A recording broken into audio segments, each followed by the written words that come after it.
We're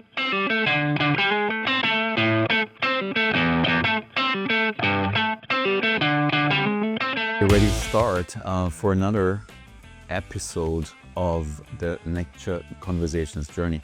And I have the pleasure today to welcome Anders Well, a seasoned executive leader, lastly at Green Mobility, but involved in the shared mobility ecosystem for years and years. And I'm super proud to have you here with us today. I'm specifically interested to learn about yourself, of course, a little bit your history, but also over the years, you kind of touch points you had with that industry. And then we can take it from there. But welcome, first of all. Thank you very much, Christian. Pleasure to be here and have this conversation with you about a truly remarkable industry that we're both part of, and one that has seen so many developments in the last 5-10 years. I think more than if you go longer back in the sort of automotive and transportation, then we've really seen so much happening in the last few years, and it makes me very exciting for the future and what it holds. Yes. It's pretty crazy. When we were founded 10 years ago, and we were not focusing on car sharing fleets per se as our core market. We actually were focused on delivering parking information. But what we did is, because car sharing vehicles were the first vehicles in the market that were fully connected, we used existing public data on car sharing movements to give us to use that as proxy data for parking behavior, right? So at that point in time, that's just 10 years ago, but that seems like ages. It's miles away. It's ages ago, right? It is. Were the first APIs, and the players that were, let's say, not dominating, but the big names in the industry at that point in time are not the big names nowadays, right? That completely changed. So what are the big shifts that you've recognized in your time that you spent in that industry? I think for me, a big change, a big pivotal change has been, of course, the introduction of EVs. When we started Green Mobility, we looked towards the industry. We had a few players back then. We had DriveNow and Car2Go before the merger, and those were the predominant players.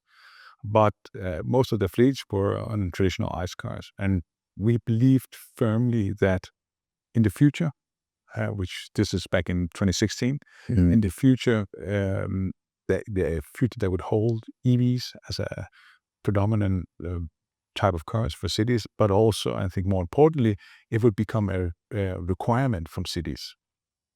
So we took, I think, to some extent, a gamble.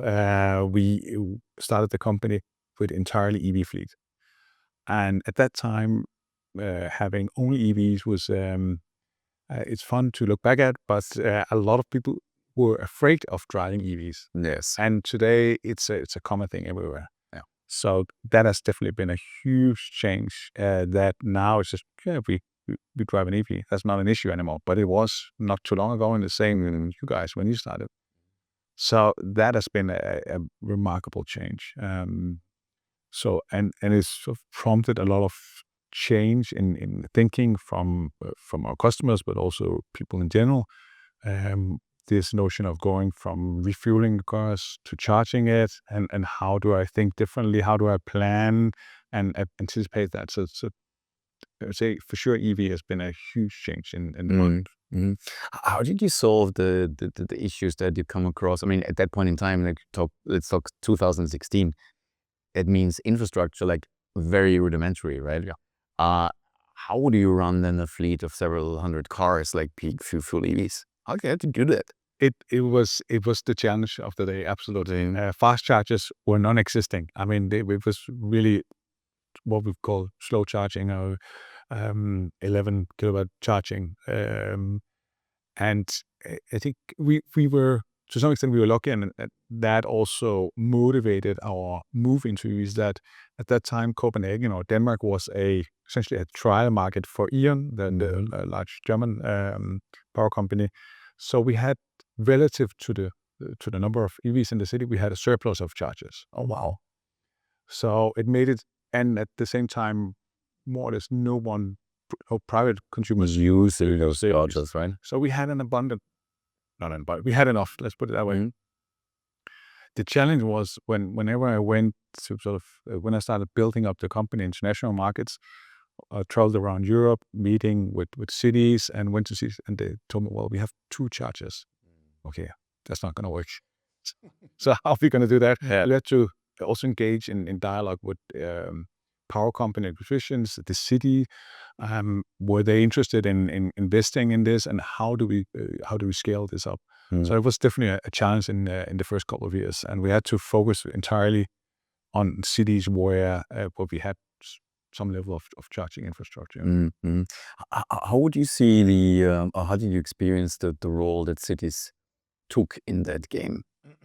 Because I think, I mean, they're definitely not the same, right? There are cities that will this attitude and that attitude, but what did you see there, and what, also looking a little bit into the future, what would you encourage cities to take, or what role would you encourage them to take to be an active player in the ecosystem? Because they are on a critical path. You can't do it without them, right? I agree. So, but if they're pure passive, then they might miss out on some very important things. So, what's your take on that? I absolutely agree. There's a huge difference, and I've seen, I would say, all types of cities, thoughts and processes on it. I think when we started, it was more a sort of a nice to have, because our approach was, of course, we are helping the environment in your city. We're replacing private cars, less pollution, all that. And in some cities, like, yeah, that's nice, but this was on a longer scale, and it was not really need to have, right? Yes. That changed, especially changed during COVID. Then all of a sudden, everyone wanted to change, because we saw these images of car-free cities and all that. But so looking at some of the cities I went and met with, some of them were, yeah, you can set up business, we don't care, you go do whatever you want. And others were truly engaging. I remember especially a meeting I had with the city of Amsterdam.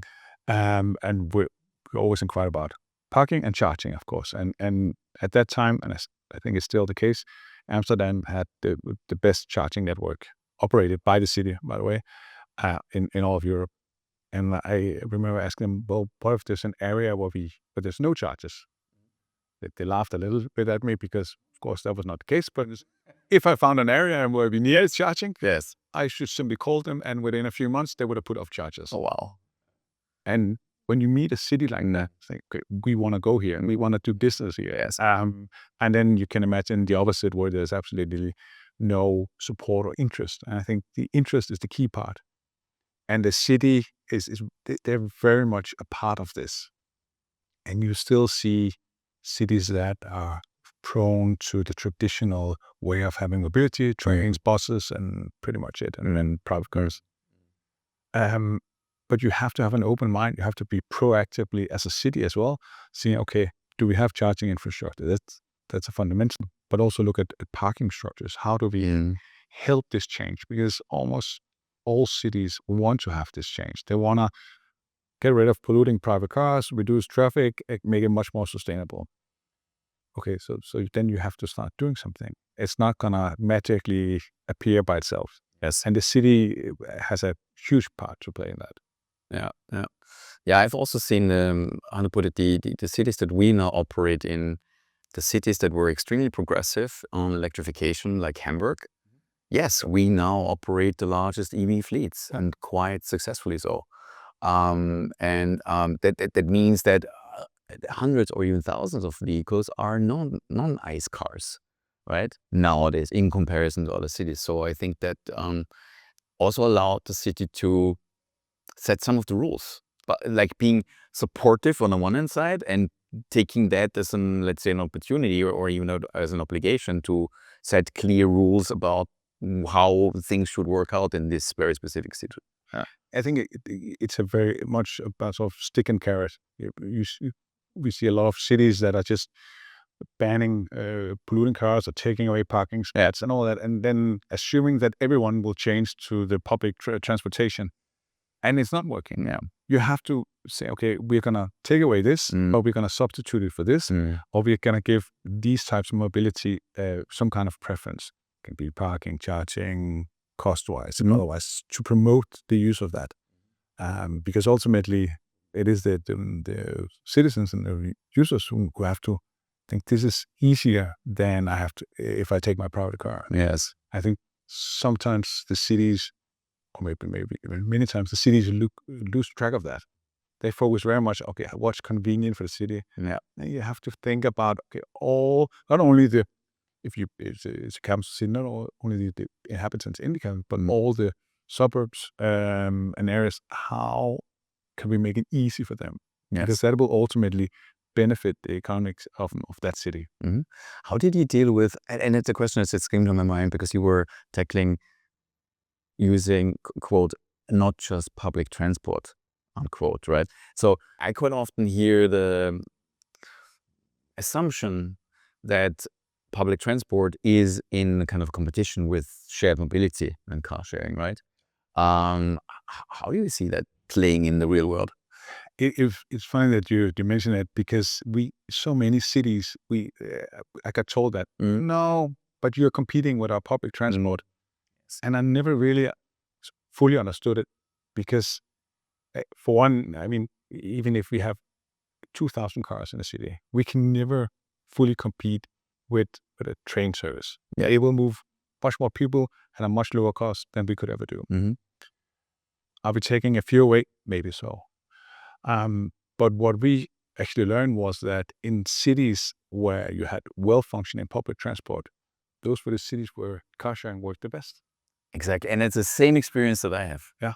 It's like complementary, right? And it kind of it's like a symbiosis. Yeah. Completely. They foster each other at the end of the day. And ultimately, they help support motivation to keep driving polluting cars out, because now you have so many options. So why should I bring in my car? Yeah.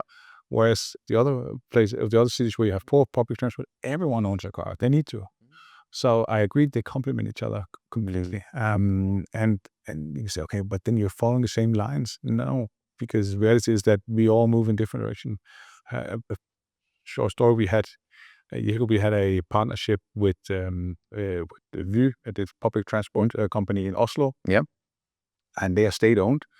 And after a while operating green mobility share cars, they actually got some negative press, because why should a state-owned company use resources to support a privately owned company and take away exactly that spots in public transport? So they did a lot of research with their own data and the data from the car sharing service, and were actually able to prove that, if I simplify it, okay, bus and trains went this way and car sharing went this way. So all the cars never took the same routes. It was actually complementary, because they supported a need for a different type of route. Yes. Different usage. And that was actually a landmark report as well, because that really supported sort of how these things, different types of mobility, how they actually support each other and reinforce the movement in cities. Thank you for sharing that, because I wasn't aware of that, and the data obviously proves the case. And I'm a big advocate of the complementary approach between public and shared, especially as shared typically fills those gaps that the strong backbone of a public transport they can't fill everything, right? It's also about efficiency. Yeah. Yes, of course, with an endless amount of resource in terms of money, yeah, you can send buses and trams to every last bit of the city, but it's not efficient at all, right? So it's the complementary setup. That's the thing a lot of people in our cities forget. And they tend to say, oh, well, we have the train runs every 3 minutes. Yeah, but sometimes I need to go the other way or cross that end there. And don't be afraid of having those complementary services. I think we should tie them even closer together.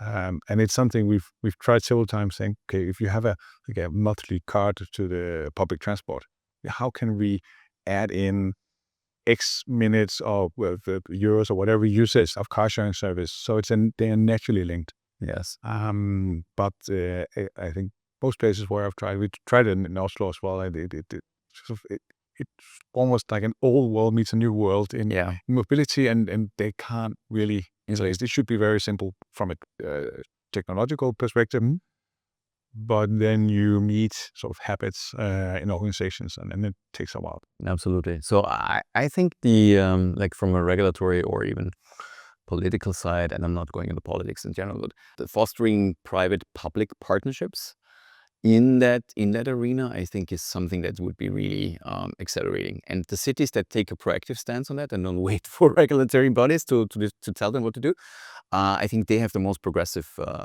systems in place, right? And the most colorful system in place, which then serves the needs of those different kind of people and usage patterns that exist in an ecosystem of a large city at the end of the day.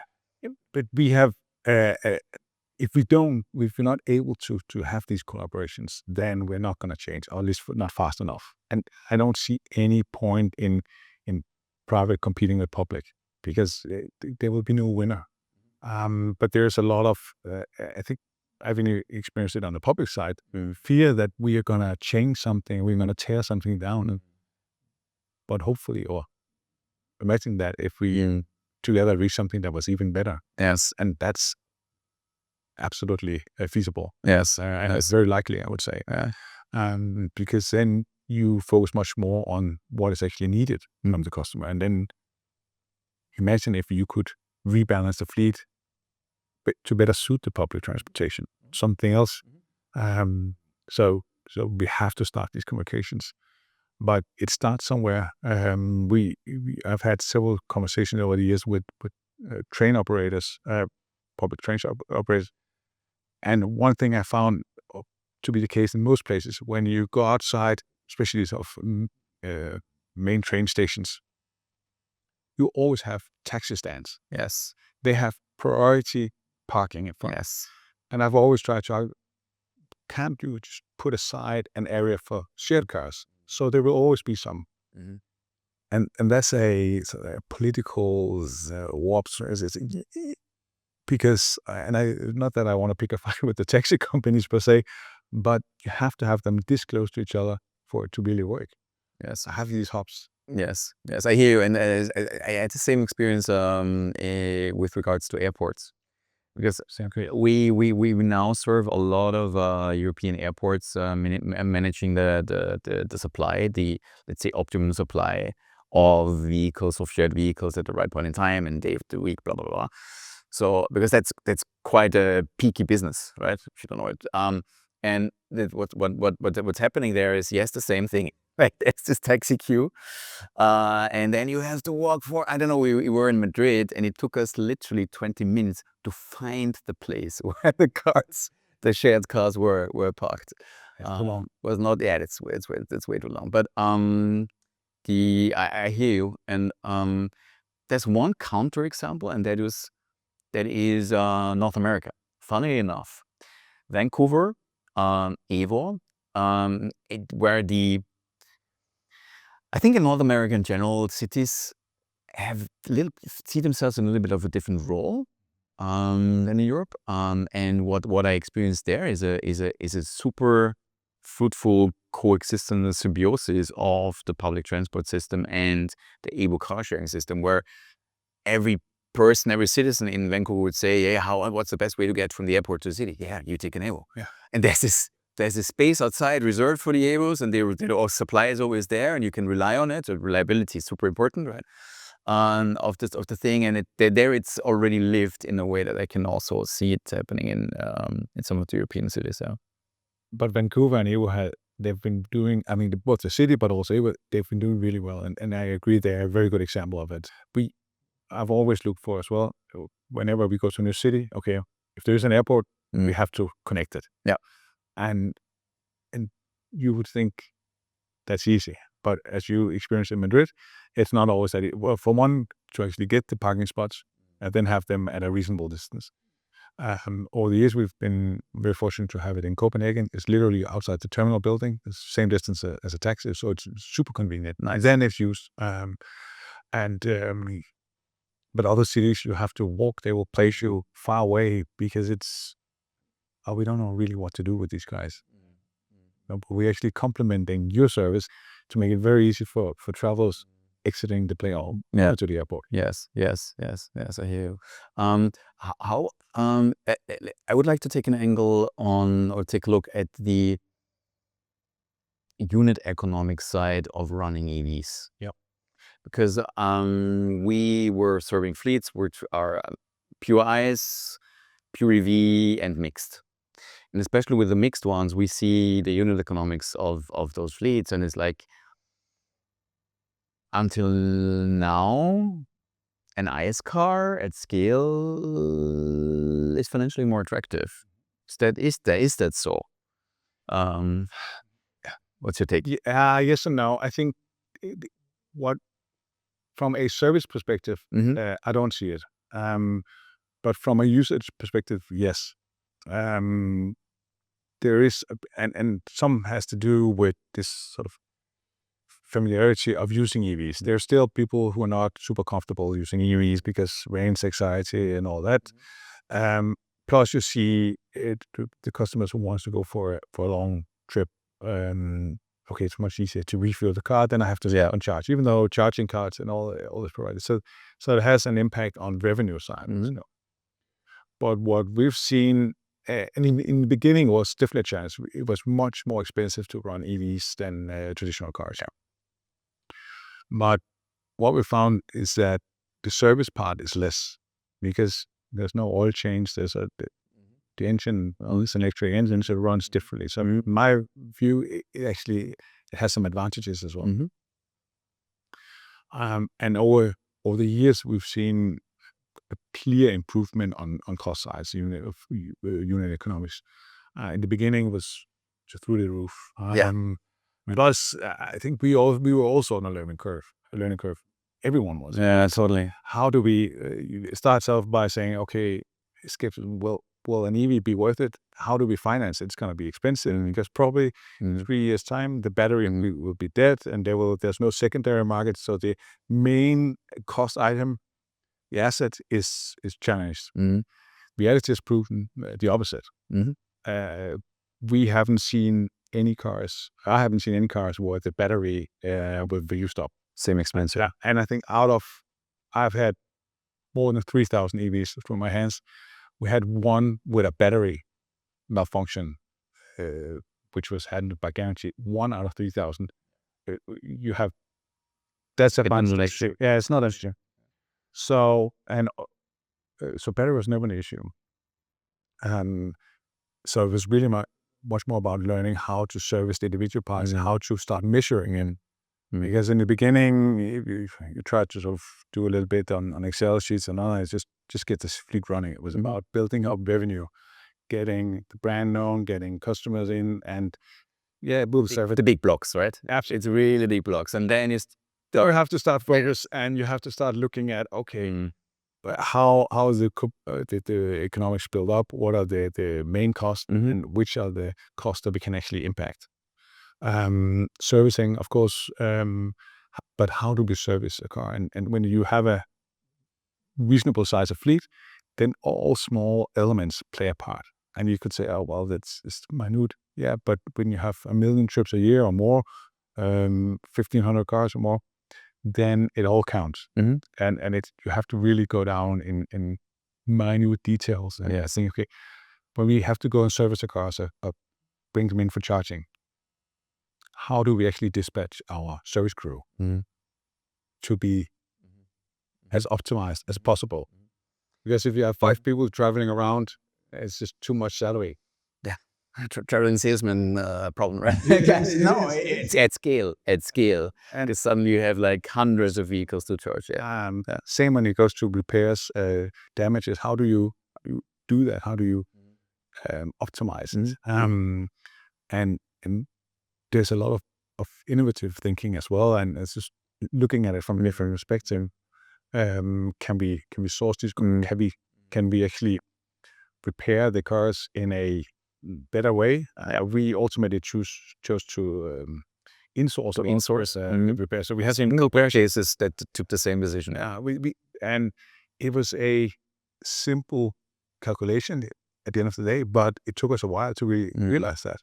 So whenever we had a car with whatever damage, I had to send 2 guys to the Renault dealership, which by the way was outside our operational zone. And then they came back. So a few hours on that, and the car would sit there for 3, 4, 5 days, and then we had to do the same again. Massive revenue loss. No. It was a nightmare. Mm. And when you start calculating that and you learn how much it impacts the business, and Mhm. you have to do something else. And we actually brought it down. We get an example with a bumper, or some of the things that are usually torn. So we had at all times, I think, 5 to 10 white bumpers on stock, and we could do it within half an hour. Yes. Put the cars back on the street, and it makes revenue. Yes. And you have to go through that, I think, for all components of your car, really, how can we do this in a different way? Because the traditional way of servicing and operating an EV fleet, it's just going to cost too much. And if I may pick this up, because when I made this question or statement of like EVs, like more expensive to run, right, and maybe not unit economically not as good, I think what we're taking a look at is economies of scale being at a different level of maturity. And I think this is what we're taking a look at, because when I was listening to or reading the news article about Hertz infleeting, I think, what was it, 20,000 Teslas first, and then take one decision, then having to take decision to defleet them, because nobody really thought about how to charge.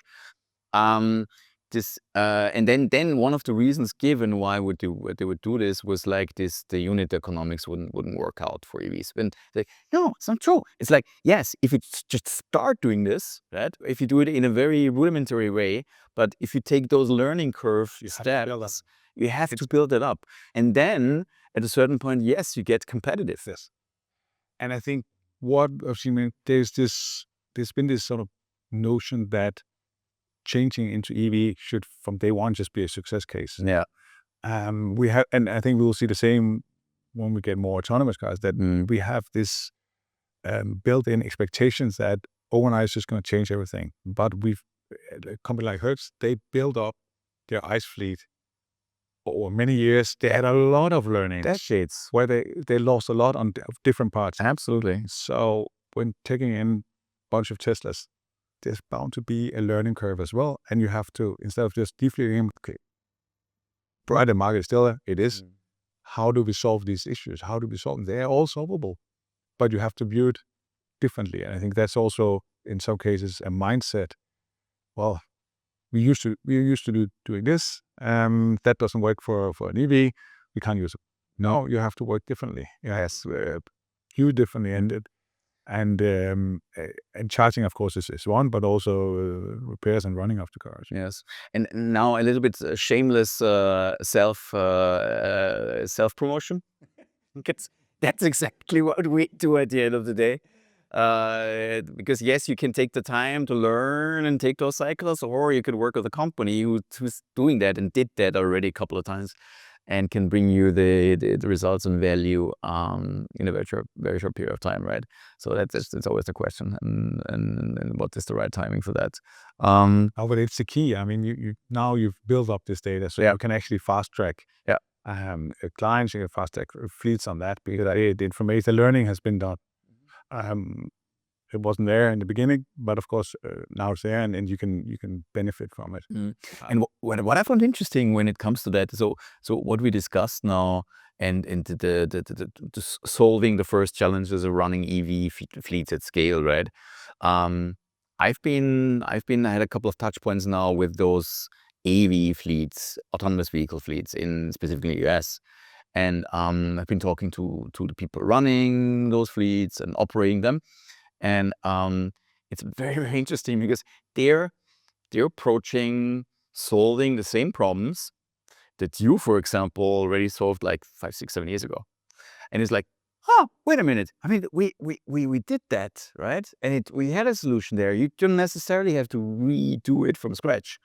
And it's very interesting, because the fundamental challenges are very, very similar. It's essentially, yes, it's an asset. Yes, it can drive itself. Okay, good. But otherwise, when do we charge? Where do we charge? What's the most efficient distribution for that, doing that, right? Including all the maintenance processes and going hand in hand. It's the same kind of problem we we tackle. And I had actually had a chat as well with some of the guys, I think unrelated, but I was also a bit surprised because I thought, or would have expected at least, that they had sort of built on the learnings.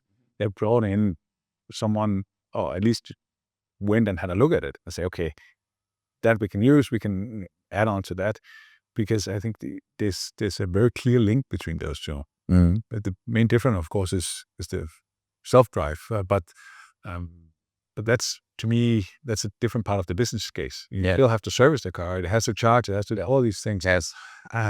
Let's look at what has been done already, because today there's a lot of data and information on that. Yes, and there's a huge similarity between the two, because you need that meta level of efficiency creation that you do through platforms and process landscapes and leadership building this, right? And this is pretty much the same, because at the end of the day, whether the car is self-driving or not is just one piece of the entire puzzle, right? And maybe not even the most important one. No, because what I've seen is that you have to, if you don't run your fleet effectively, you're gonna lose. You're never gonna be profitable. Mm. And to me, it doesn't matter whether it's self-driving or not. It will carry some additional benefits, also do challenges in autonomous. But if you don't manage the fleet and you work these challenges and try to reduce costs or optimize them in whatever ways possible, you're gonna lose. I've seen other operators in the market with cost elements that were double of ours, for no apparent reason. Otherwise, other than they just didn't work the product. Yes. And that was truly an eye opener. I was like, okay, they're doing really, really great. But and you have to do that. It's just core business in my mind. And figure out where can we actually find minute benefits and changes. Absolutely. And you know what you just said, you need to work the problem, and you need to work the problem one after the other. Yes. And I see the companies who are doing this, and it's their self-understanding that this is their job. They're actually, yes, creating positive unit economics, and yes, they're creating profitability, and yes, it's putting them on a growth path. And now maybe in the macroeconomic scale, even more than before, because there's this new kind of sentiment of, okay, at some point this might all merge, like AVs plus shared plus hailing might be one bubble, right? And we just recently discussed it in our board, where an investor was very, how to put it, progressive or extreme in that view. What's your take on that? Is sharing and hailing and AVs just merging into some fish? I certainly hope so. and I fully believe that it is. They will. Yeah. When we, I think almost from day one, we looked at our business, car sharing, electric car sharing, as a sort of a first step towards autonomous vehicles. Yes. Interesting, and back in 16, 17, everyone was euphoric in the industry, and we all believed that autonomous was like just tomorrow coming, and we are flying pods in a few years, and it moves a little bit slower. Yeah. But which is probably a good thing after all. But when you have an autonomous fleet, if we look at it from that perspective, and as we were just talking about, you still need to service it. You need to have a call center. Yes. Where you can, for whatever reason, you need someone to talk to. It will have punctures. It will need cleaning and so on. So in car sharing, you've built all these services. We have that model, and it works. So combining autonomous with car sharing is to be the obvious. We build our business for it. We're just waiting for it to actually materialize. Plus, you have a lot of data already in the business. And so you have a much better view on where do we need to position these cars. Yes.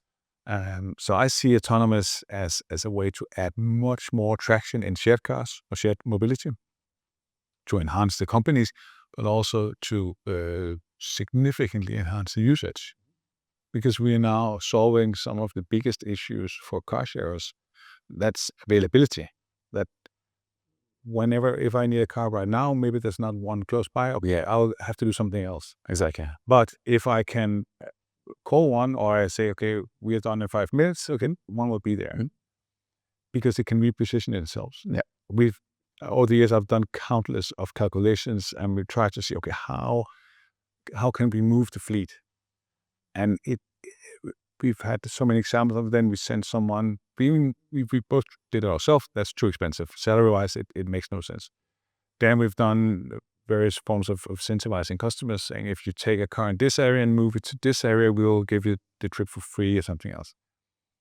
We've seen countless examples of then when the car goes from A to B, a new customer takes it and moves it back to where it was starting. So we've lost because we've given one trip away and then revenue from one user, it's zero sum.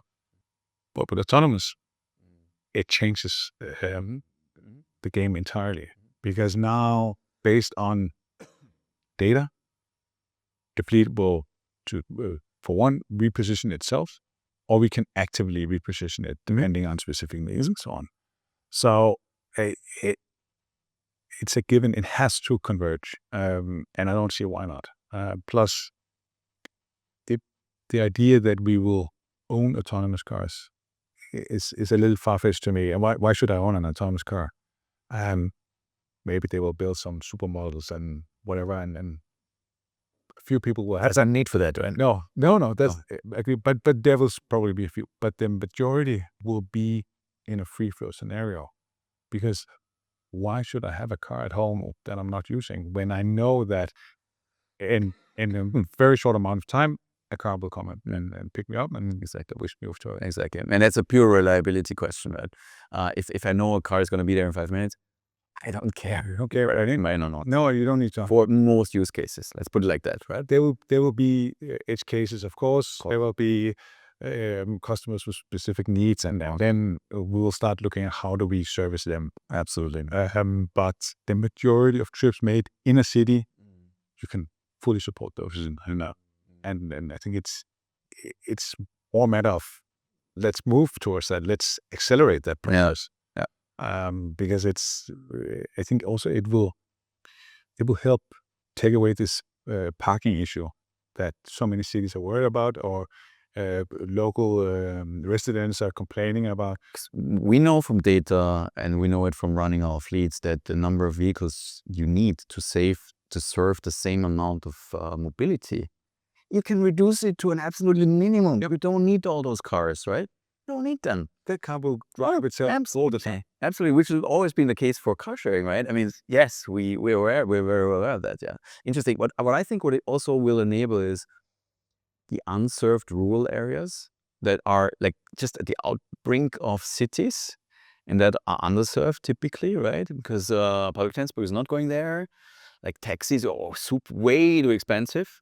So with AVs, you can start to serve those, right? Elderly people, which the European society is getting older and older, need mobility options. I think this is going to be a great contributor. We actually have done a few of these projects. We in Green Mobility, we acquired a small German car share, which predominantly worked in rural areas, and to see how could we get car sharing to work in that type of cities. It was a challenge, and it will remain a challenge until they get AVs. Recently, I was helping a project in Denmark where they were looking at, could we replace buses in more rural areas with car sharing? And from a car sharing perspective, it's a bad business. Yes. Because number of trips would be terrible. Yes. But approaching that city or region, saying, look, instead of running this hugely expensive bus where you have maybe 2 occupants in, you subsidize a car sharing service for that area. There's a lot of politics in that, and that's not easy to change. But if you then add autonomous to that, then it's a no-brainer, absolutely, right? If you have a self-rebalancing asset that is purely on demand, you never have the occupancy problem. It's just there where you need it. The challenge for the current models is that when we go too far out, we know, okay, either the car will be stuck or it will do 1 or 2 trips per day, which is not sustaining the business. Yes. And over the years, across all the cities we operate in, we always got requests. When are you coming to this area? When are you coming to this area? And of course, it gave us some insight for market development, but it was also, yeah, we want to do it, but there's not enough, so there's not going to be a good business. Now you can push much further. And I mean, I'm just looking forward to it, that I don't have to worry about it anymore. Oh my God, yes. But still have a few roadblocks to clear before we get there. But for me, it will be the next game changer. We saw sort of the inflow of EV, how that's changed a lot, mainly on sustainability part. Now, once we get to autonomous, it will be an even bigger game changer. Yes. And the funny part is AVs are by definition EVs only. That is 100% electrification rate. Dude, it's just what it is. One thing that Then you can't. There's no argument. No, all these arguments. Oh, I still want to have an. Yes, I want to know. No, it's gone, done, and it's by default EV. I agree. And I think default also not privately owned. It would be fleet operator. I agree. So Lyft recently acquired FreeNow, right? Yeah. And there was speculation why we do this, etc.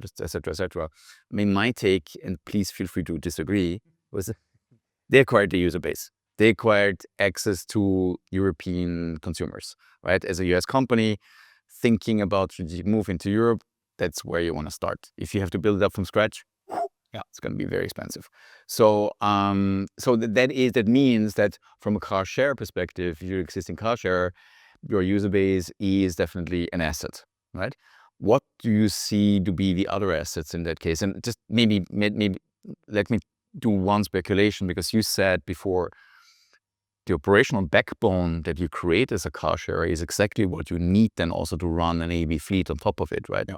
That doesn't change. So is that the second big asset of a car sharing company right now? I mean, it's hard to disagree with the customer base. Any new market, I mean, if you could some way get a huge customer base quickly, then the city would grow much faster. Yes. Very simple demand and supply. But I think what I've learned for sure is that the operational backbone and knowing how to do things became a much bigger asset than we thought. When we started, we had sort of internal jokes saying we had to do everything. We had to reinvent everything. But it was actually true, because there were no one we could go out and employ who could bring in experience. You had traditional car rental, but it's a different business model. You do it differently. Yes. So they couldn't bring the experience we needed. So we had to sort of learn a lot on our own. We did a lot of mistakes. That's part of when you build up a company. Yeah. But the model of operating that backbone was truly what gave us the value.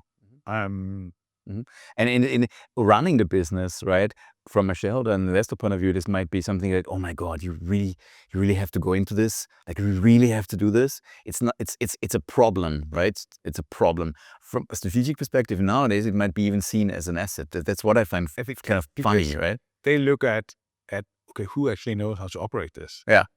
And I've seen several who are not able to operate it. They are focused either on a brand, on a platform that they develop, or something else. And all of them can have their respective value. I think that there's this notion you can't do everything well. And I think we focused very much on operating the fleet day to day, 24/7, year round. How can we do this in the best possible way? We did not have the most sexiest car. And that was also, okay, should we go other ways, go other avenues? But at the end of the day, back to the unit economics and where you can reach profitability is by having essentially a lean operational model, and knowing exactly what to do, when to do it, and how to predict also what's going to happen.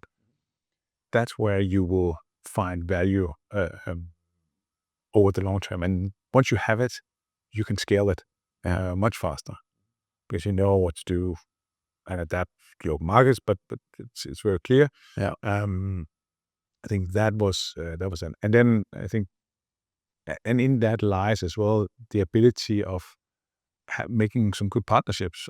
So, for example, insurance is a big issue. Damages. How do you work with that? How to keep it low? Except there will be some, but working with that.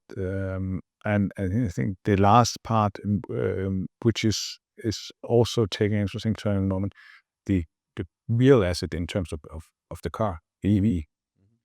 Who owns it, and who actually operates it? Yes.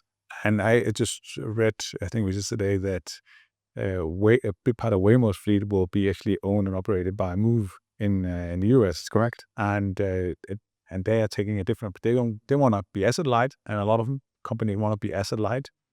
Who went the other way and say, okay, we specialize in owning that asset and owning it, operating it, because we're really, really good at that. Yeah. That's one part of the value chain, and I think we will see more of those having a part of it, because spanning everything, there's too big a risk in it. Absolutely. And when it comes to the, let's say, running operational backbones at scale and at a super high level of efficiency, this by definition will have to be a multi-operator model. Like it's not multi-operator, but multi-brand kind of a framework utilizing that super efficiency kind of backbone at the end of the day, because it doesn't matter, because yes, you of course, why wouldn't you use the same charging infrastructure if that's the most efficient thing to do, right? And you then start to market segment or do market segmentation more on the branding side, basically, or around use cases than necessarily based on the operational model.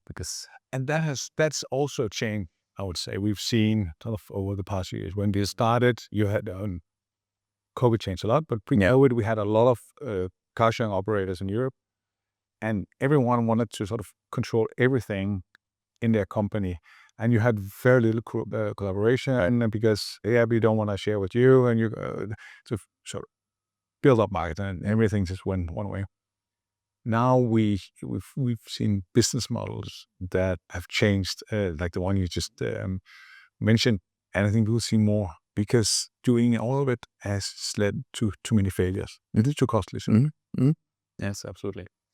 I could go on forever, Anders. It's been really, really pleasure talking to you. I got one question at the end of each of our conversations that I had asked my interview partners, and that is a little bit of a game, because I would put us into a time capsule and zoom us into the year 2035, so 10 years from now.